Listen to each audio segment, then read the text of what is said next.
La Minute Courtois 37e, on reprend après 2 mois. J'espère que vous vous êtes bien reposés, vous avez pu penser à autre chose. Depuis la rentrée, le collège de la ville de Bruxelles s'est agrandi. Il y a un nouvel échevin, Emer, qui aura en charge la participation, les contrats de quartier, donc quelqu'un qui se voudra le plus possible dans les quartiers, avec la population, à l'écoute. Ce sera sa mission pour les mois à venir. Et puis il y a aussi un nouvel échevin en matière d'espace vert et d'entretien de la ville, M. Zian. Je profite de cette touche politique pour rappeler une nouvelle fois que dans l'affaire du SAMU social, la ville de Bruxelles n'est absolument pas concernée.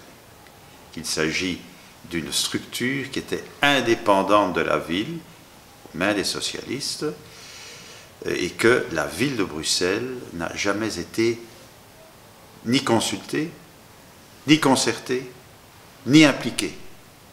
Donc, il est facile de dire « il savait, on ne savait pas ».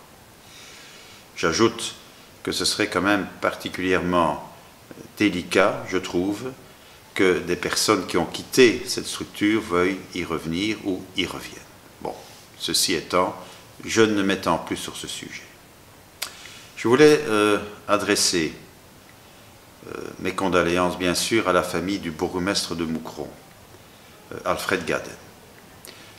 On peut critiquer le politique, les hommes, les femmes politiques qui travaillent au quotidien, mais il y a parfois des risques. Et cet assassinat honteux en est une démonstration. Voilà quelqu'un qui faisait son métier, semble-t-il, d'une manière tout à fait populaire, correcte, impliquée dans sa ville, et qui se fait lâchement assassiner. Je pense que ça mérite réflexion sur le travail public, des hommes publics.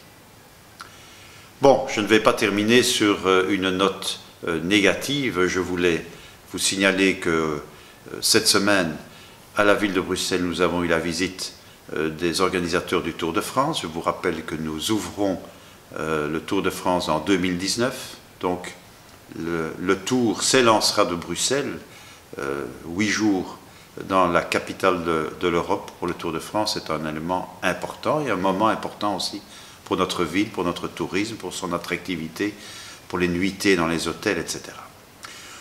Cette semaine aussi, nous avons tiré au sort la Coupe Davis Belgique-Australie, en tennis.